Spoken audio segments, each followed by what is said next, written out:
Gottfried, and this is Gilbert Gottfried's amazing colossal podcast with my co-host Frank Santopadre, and we're once again recording at Nutmeg with our engineer Frank Verderosa. We are.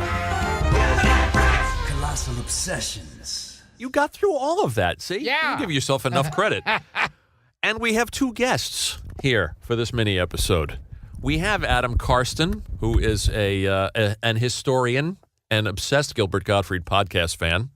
And we have David Marienthal, who is, what shall we call you, David? You are a serial entrepreneur. You're a serial. I like that. You're a serial entrepreneur, and you are an heir, really, to the. I am heir to the legacy. The legacy of Mr. Kelly's. The Kings of Rush Street, right, in Chicago. Right, the Kings of Rush Street in Chicago. The two gentlemen are working on a documentary about the legendary Mr. Kelly's Supper Club in Chicago, which is great history. We did an episode about the Playboy clubs. Yes. With Patty Farmer. Have you talked to Patty, by the way? We haven't, but we really should. She's interesting. Yeah. I know there's a Hefner connection with you guys. There was a big effort. Hefner collection. Everybody from Mr. Kelly's and Happy Medium and their other club went right after the show, right to the mansion. Right. And So go ahead. Could you give us a quick list of some of the people who've worked there?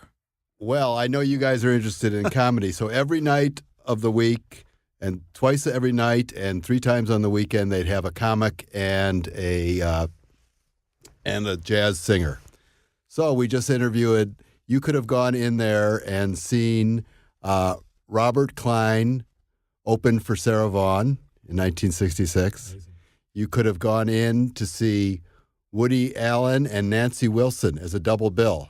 And they couldn't decide who was going to be on the top. So on one side of the sign, it said Nancy Wilson on top. You went down Rush Street the other way, it said... Oh, it was like when they stacked Paul Newman and Steve McQueen in the Towering Inferno credits. Well, the wild one is Shelley Berman and Maya Angelou. Oh, wow. Played the club in the late 50s. Oh, my God. They should have toured together. When Maya Angelou was a calypso singer. She wasn't, That's right. She was a singer. And so, that's part of the fun is doing the research and finding these wild bills of, people before they were famous or rising, like Jackie Vernon and Barbara Streisand were together. I found a few since you brought that up. You got that. I had it. Well, this was something I had on the card, but since you guys brought it up earlier, these are some of my favorites. Mel Torme and Dick Cavett. Yes.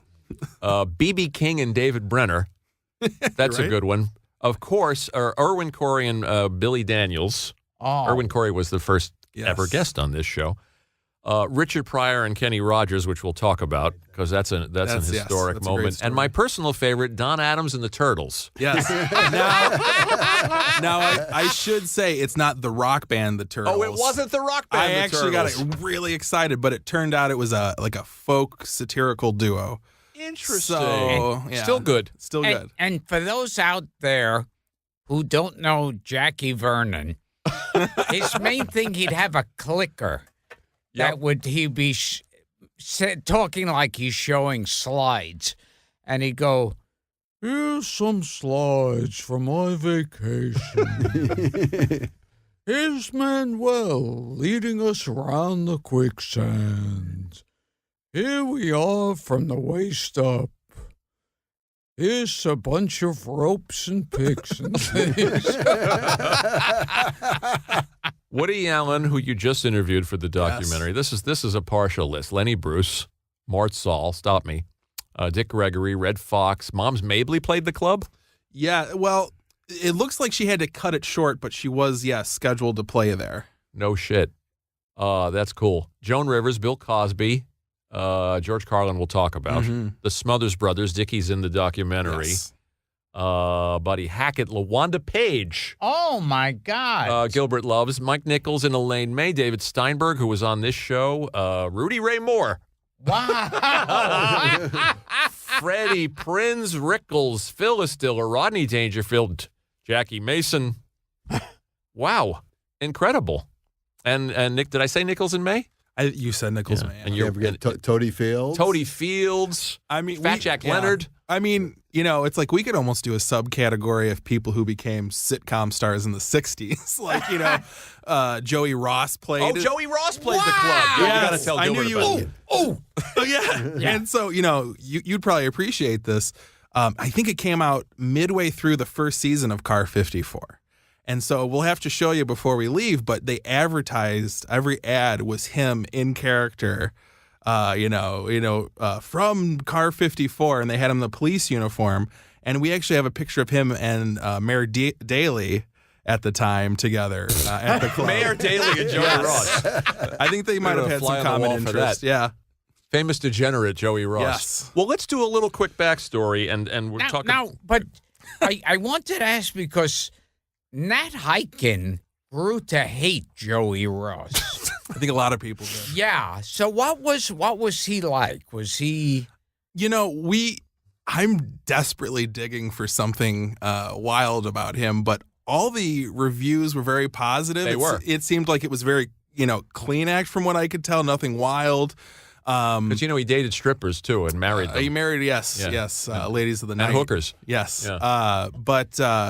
Yeah. He's somebody I just wish I could find something crazier about him. I've told this story before. I don't want to take up your time. No, But they were like Palmolive or whoever, or Johnson & Johnson, were the sponsors of Car 54. And the top execs came to the Car 54 set. Every one of the cast shook their hands. Nice meeting you, sir or ma'am. And then they were taken to Joey Ross, and the door to his dressing room was open, and Joey Ross was sitting there jerking off. Adam knows where that story's going because Yeah. I'm not going to spoil I'm it. proud to say that he's listened to every episode of this show. This man, we have to give you props. Yeah, no, I'm still mentally stable and functioning. Yeah, Adam reached out to me. He's a fan of the podcast. Yes. He reached out to me. He was telling me about the Mr. Kelly's project, and obviously that's why they're here. But give us a little backstory, David. Your uncle and your dad. My uncle and Opened the my club. dad opened a coffee shop, Greasy Spoon, across the river from the Tribune and Sun-Times Tower after the war. They Right. came back. and Right. My uncle had inherited this Greasy Spoon from another family member, and they turned it into the London House, which was a very elegant restaurant, breakfast, lunch, and dinner, catering to the really center of the Mad Men crowd, which was in Chicago much more than New York, Sure. with the martini lunches and so on. In 1953, they came over to the Embers Club here in New York and decided they were going to open a piano jazz bar with the likes of Oscar Peterson, Errol Garner, all the jazz. Bobby Short played there and all those Bobby people. Short Yeah. played there, and McCoy Tyner, all the great instrumental jazz clubs. So they had the London House going strong with Make a Date with the Steak was their byline. The bar would fill up at noon and then just keep going to the hours when all the jazz came on. So in 1953, they went further north and changed a donut shop into the Mr. Kelly's, which On was Rush Street. Rush Street was a really eclectic mix, to say the least, of strip clubs, jazz joints, coffee shops, adult bookstores, and they opened this club that had a small piano bar. In 1953, it burned down, Right. or it burned out, and they remodeled it with a full stage, twice as big.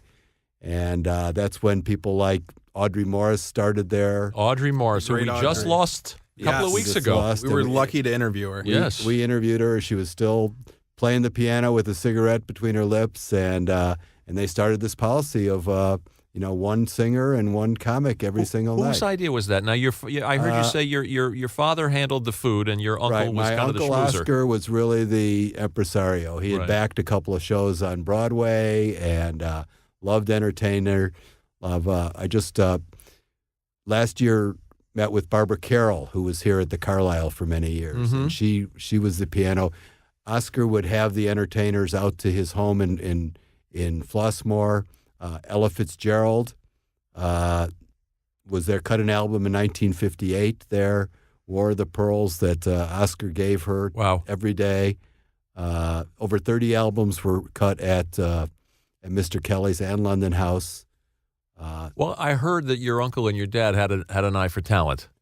They definitely had an eye for talent. They signed Barbra Streisand, the Smothers Brothers. How about that?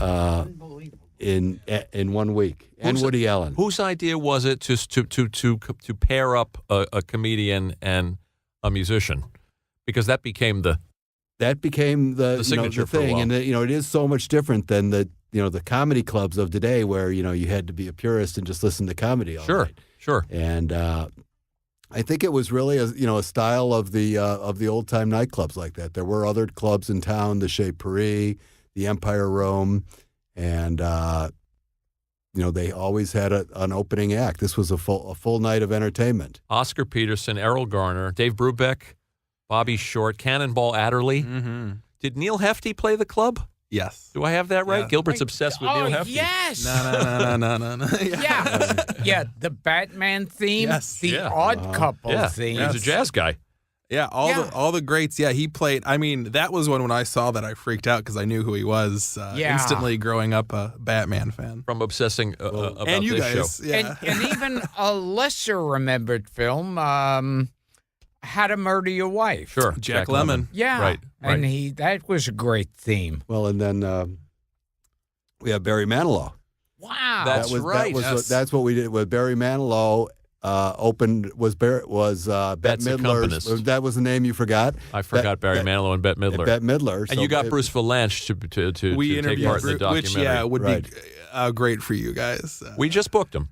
Oh, great! Been trying to book him for a while, and we just locked him in. Oh, it's so exciting! Yeah, he was love him. he He's was a great. Chicago Tribune beat writer. He covered the nightlife of Rush Street back then, and he actually was friends with the Marienthals. Was always at the clubs, and he actually made his debut on stage at Mr. Kelly's as a stand-up, and that's where he first met Bette Midler. So I mean, it was like a big meeting place and kind of stepping stone for Valanche. It seems like it was important for a lot of people's careers. Well, that was connections that were was made. really what I mean. That's the type of synergies because that really as you know, Bette became his Of course.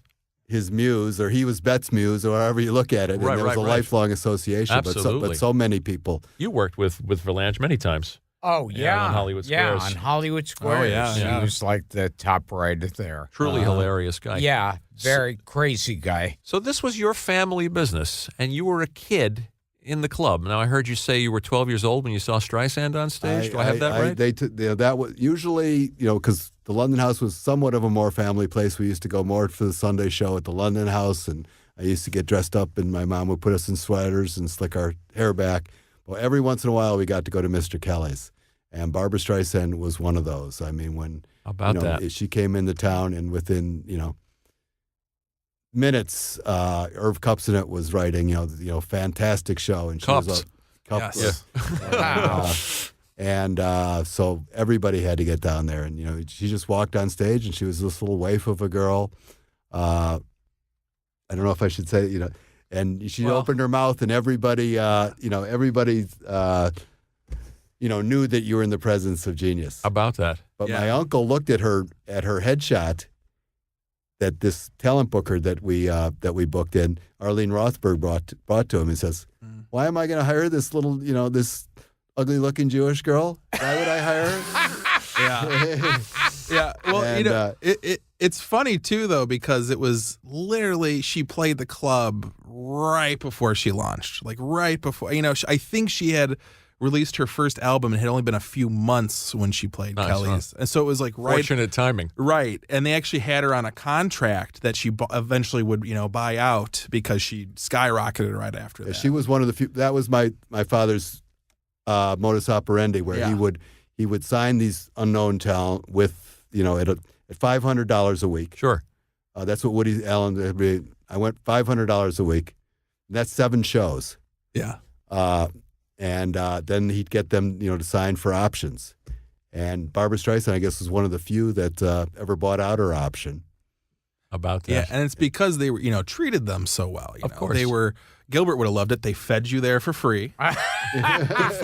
Good food too. Very They were famous serious for their about food. Yes. Oh, yeah.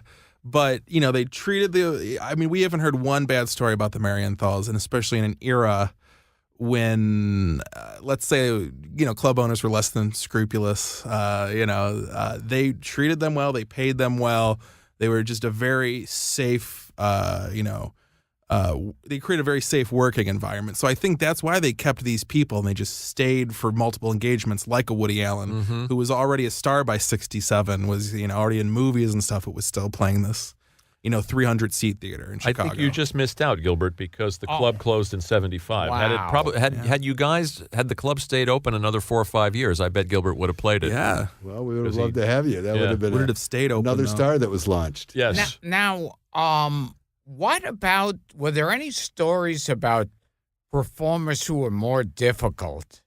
Well, should we tell this, Please. Streisand? I mean, I don't think it's it's a bad story necessarily. The one Clark Weber, who is a famous DJ on WLS, we interviewed. Supposedly, I think it was a rainy night. It was bad weather, and they were worried that there wasn't going to be a full house. And she, what was it? She didn't want it. She said she's not going on unless Right. you can get seats. So they went out. Seats. Yeah, they went out So with my vouchers. father literally was going out on the street and his PR agent with free drink tickets to get people in.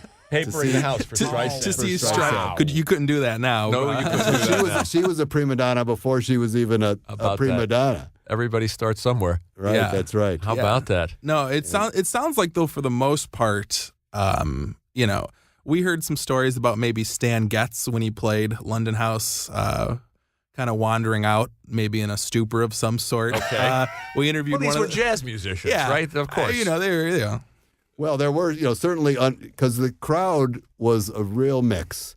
Right. Several say, it was a hip crowd, but it was also a lot of businessmen, loud conventioneers that had been drinking. And so you really had to have a repartee with, ways to your audience. And then, and then there were the occasional mobsters that would come in. Oh, tell us about that. Because that's Gilbert. That's catnip to Gilbert. Well, believe it or not, they were maybe one of the few clubs that we can find no mob ties to anything. They were, clean, independent, businessmen in the world where it was mostly mob run, as we all know. Sure. But there was definitely some mobsters that we've heard stories about, showing up with their gumas and in the crowd. There was one that was in the front row, and I think they were giving was it Bob Newhart a hard time? I believe so. Yeah. And so Bob Newhart started to heckle back to this customer, and then as he was going out, the maitre d' Max said, "You do not heckle back to that crowd." Wow. How about that? How about that? Yeah. Because it's interesting. We've had so many guests on the show. Willie Tyler was just here talking about mob-owned clubs, and they insisted on clean material, which we kind of find Yes. strangely ironic. What a They Love would kill Gilbert. people, but dirty words they were. Yeah. Keep it clean. Yeah. Well, we've heard that the Marienthal brothers, were able to keep it clean. Number one, because they didn't borrow money from the mob to get into it. Right. But you always had to do business. I mean, the linens, meat suppliers, liquor suppliers, Sure. Performers unions. the unions that supplied the hat check girls and the restroom attendants. And my father, in fact, testified in front of Bobby Kennedy in 1958 in the House Committee on Organized Crime and Labor. Good stuff, David. And Yes. talked about how the union pressured him to sign up members. How about that? Yeah. But they didn't take any role. They didn't interfere with the content of the comedians. I mean, you probably had a couple of comics in there that worked a little bit blue. Well, this was the whole transition. I mean, Lenny Bruce was there. Right. So gonna certainly say. at that time when Red he got Fox too? Red Fox. Red, of course, Lenny Bruce got arrested for making a joke about nuns, Right. which today would have been, Yeah. regular fare. The Gate of Horn in 62. Right. Yes. Yeah. Yes. But but your uncle and your dad didn't. They didn't insist on any particular kind of. Well, They there didn't was have- there did they was have to a see the- story about how Richard Pryor came in his early days, and he was much more a Bill Cosby type of Right. family act. Right. And then 1968, happened, which Right. Well, Adam will tell you the event about it, but he totally changed into the Richard Pryor that we know of. That's and in at that point, my father did have, he did not know if his customers were going to, accept this type of humor. Oh yeah, tell Gilbert where he was, what night Pryor was playing the club. His arc at Mr. Kelly's is fascinating in general, but and we can get more into the Marienthal story, but we should probably start with, it was April 4th, 1968 was the night MLK was assassinated, and that's the night Richard Pryor was playing Mr. Kelly's with Kenny Rogers and the first edition were his openers. And I believe Did you know that Pryor was playing Mr. Kelly's the night that Martin Luther King was shot? Wow. Yes. And, it's in Furious Cool, which is a great book about him, and Nestor Hoff's great book, The Comedians. Yeah, Cliff talks about it. Yeah. It's covered fairly widely, but, we did some more research, and it seems the gist of it is he was on stage when word came in that MLK was assassinated. And what happened then, Jeff Wald, who was also working at the club, the two of them just drove around Chicago all night as it burned down, smoking weed, just kind of ruminating on where their lives were, where the nation was going, and, kind of like this come to Jesus moment. And, by all accounts, it seems like everybody points to that assassination as being the moment where Richard Pryor became radicalized, became a new man. I mean, there was, he was reading, a lot of political, works and, somewhat involved more, but not really. And his act was naturally clean. But then that's where after that engagement happened, he started to change over the next year and, became more political. And there was that notorious, I think it was a Hollywood Bowl show where he, started, cursing and, you don't give a shit if a cop kills your kid, or it was something to that matter, and it shocked people. Yep. But then he would come to Kelly's again.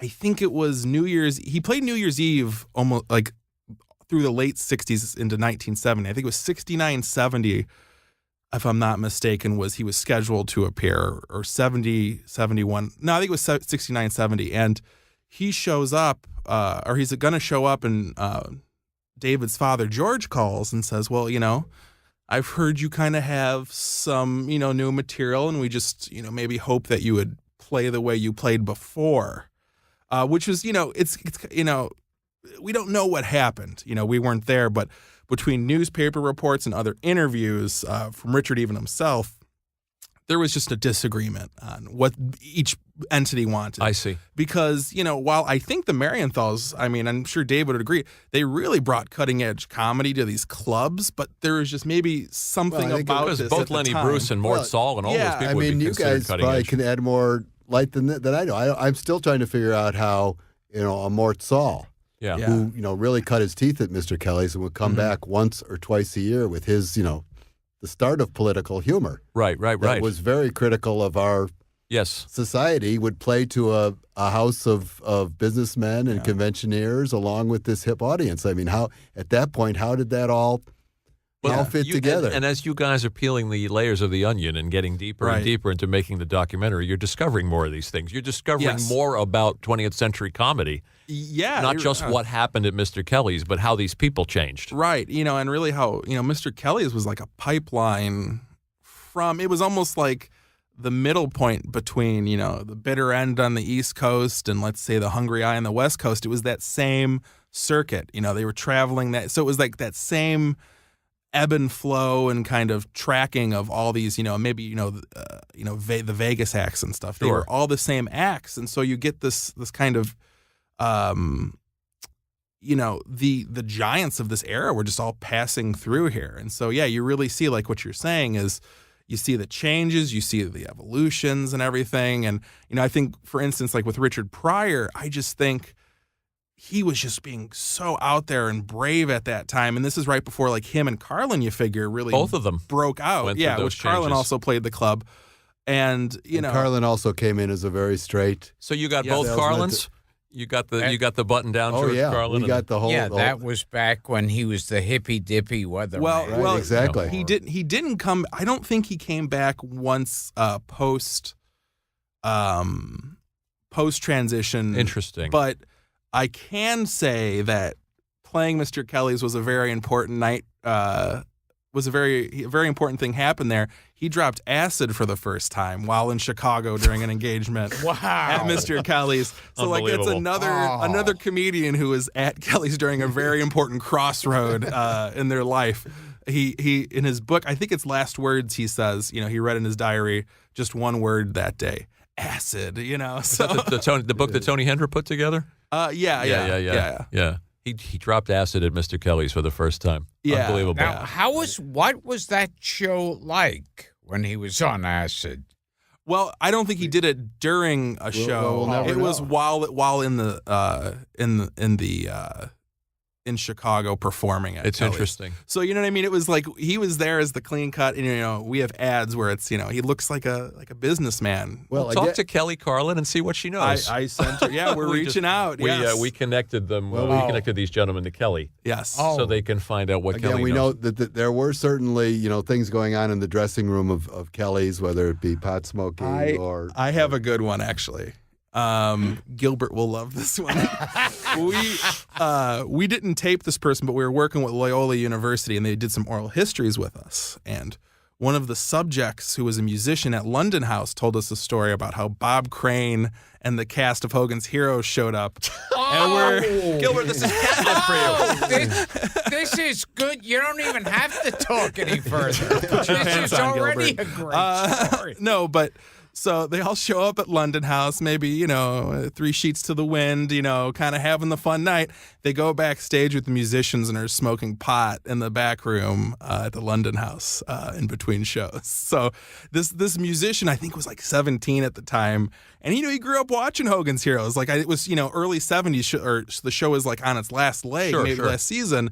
So, I mean, could you imagine growing up with, Hogan and all the guys showing up and smoking weed with you as a teenager at London House? Unbelievable. We're going to stop, and I'll tell you why, because this is so good, and I knew we weren't going to cover it in one Good. episode. So Yes. we'll knock out 2 of these because we're just Yeah. starting to get to the good stuff. Starting to scratch the surface. Do you remember the old Pryor too? That when he was doing Cosby? oh, yeah, he was like yeah. a Cosby clone. Yeah, he was like Cosby Jr. Before he went through that. And yeah, George Carlin was in a suit, clean shaven. Both of them. Yes. Yeah. Yeah. Well, we can talk Cosby, too. Well, We may devote a whole episode to talking Okay, about. but- there's no way to squeeze this into 30 minutes, so we'll stop here and we'll do another one next week. So sign us off, Mr. G. Why don't you? Okay, this has been another episode of Gilbert Gottfried's amazing, colossal podcast with my co-host, Frank Santopadre. And you know their names. You have them written down. Do I dare hold them up and let you take a shot at it? Here we go. Okay. Okay, there's Okay, I'm going to try this. Okay, here's a big finish. Okay. There's one on the left. Fuck, this is a whole novel. No, just that. Oh, okay. Yeah, we've been talking to Adam Carlson. Adam Carlson. See, I told you. Very good. I fucking told you was- I couldn't do this. Adam Carston. I warned you. We've been talking to Take 57. Adam Carson. You got it. Carston with a T. We've been talking This is why to, he gets the big bucks. Yeah, Yes. we've been talking to Adam Carston. Okay, now try this one. Impossible. Fucking impossible. David.